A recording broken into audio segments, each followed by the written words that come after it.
প্রথমে কামিনীভোগ চালটাকে একটু ভিজিয়ে দিয়ে এইভাবে পাখার হাওয়াতে আমরা একটু শুকিয়ে নিতে হবে। আর এইদিকে মা দুধকে ফাটিয়ে ছানা বানিয়েছে। আজকে পোলাও আর ছানার ডালনা হবে।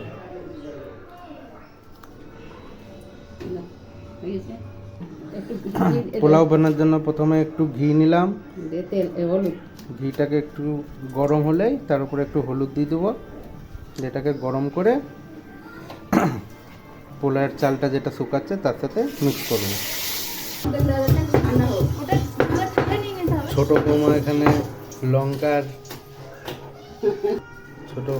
এখানে আদা আর লঙ্কা পেস্ট করছে, এটাও পোলাওতে যাবে। এখানে কাজু কিশমিশ রাখা আছে, চাল শুকানো চাল। এখন আমরা এটাকে থালে ঢালবো, যে ঘি আর হলুদ মিশ্রণটা আছে আর আদা বাটা পেস্টটা ওর সাথে মিশাবো। এটাতে এখন আদা রসুন বাটা দেওয়া হয়েছে, আর এই তেল আর হলুদ, এই আদা আর কাঁচা লঙ্কা বাটা আর তেল, ঘি আর হলুদ দেওয়া হলো এর উপরে। এটাকে ভালো করে আদা কাঁচা লঙ্কা পেস্ট, ঘি হলুদ দিয়ে এটাকে ভালো করে এখন হাত দিয়ে মাখবো।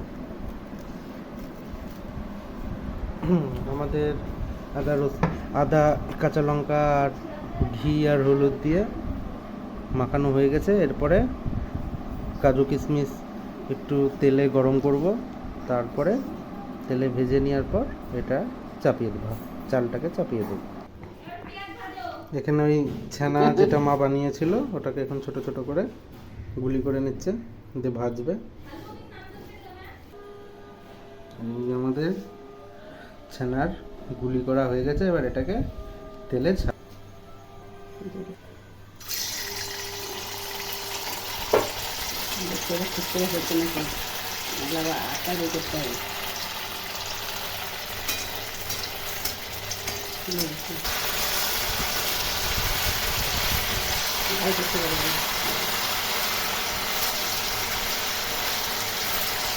এইভাবে তেলে দিয়ে আমরা ছানাগুলোকে ভেজে নেব।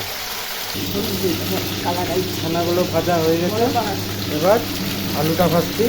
আজকে আমাদের রেসিপি হবে পোলাও, আলু আর ছানার ডালনা। আলুটাও ভেজে নিচ্ছি। আজ আসলে আমাদের বাড়িতে সোমবার নিরামিষ, তাই আজকে আমরা পোলাও আর নিরামিষ পোলাও আর আলু ছানা দিয়ে ডালনা খাবো, ওটাও নিরামিষ। দিয়ে একটু গরম মশলাও দিয়ে দিলাম।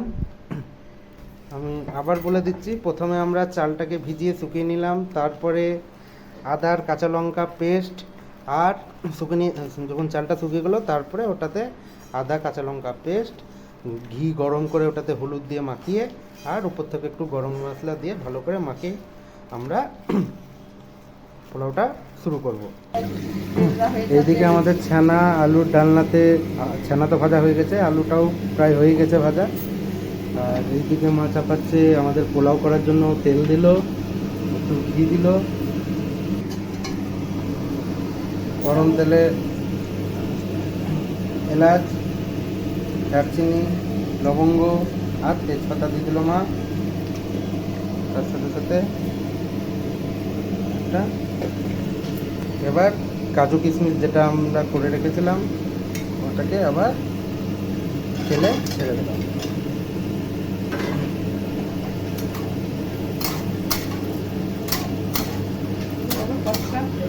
একটু ভাজা ভাজা হয়ে গেলে এটাতে আমরা পোলাওটা দিয়ে দেবো।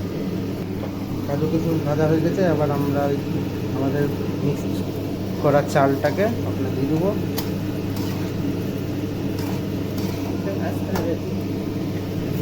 চালটা একটু ভাজা হলে জল দিয়ে দেবো।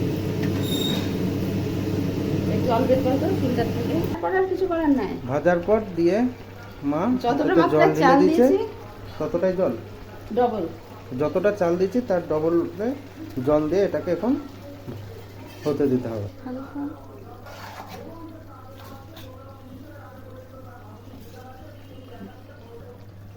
হচ্ছে এটাতে চিনি আর একটু লবণও দিয়েছি।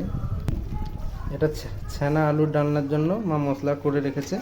কি কি দিয়েছো? ওই গোটা মশলা, হুম, তো গরম মশলা, দারচিনি, লবঙ্গ, এলাচ, হুম, তেলে ভেজে নিচ্ছি। হ্যাঁ তেলের উপর দিয়েছি। তারপরে জিরে গুঁড়ো, ধনে গুঁড়ো আর হলুদ গুঁড়ো, লঙ্কা গুঁড়ো দিয়ে একটু একটু ভেজে নিয়ে তারপরে পোস্ত, কাজু, মগজ আর কাঁচা লঙ্কা বাটা দিয়ে দিচ্ছি। বাস দিয়ে তারপরে এটাকে কষাতে আদাও হবে। দিয়েছো? হ্যাঁ, আদাও দিয়েছি, দিয়ে কষিয়ে তারপরে আলু ভাজা আছে, আলু ভেজে এগুলো এর মধ্যে দিয়ে দেবো। দেওয়ার পরে এটা একটু কষাবো। দিয়ে ছানা দিয়ে দেবো। হ্যাঁ, কষানোর পরে ছানা ভাজা যেটা হ্যাঁ, করা ছিল ওটা। হালকা অল্প একটু গরম জল দেওয়ার পর ছানাগুলো দিয়ে দেবো, বাস।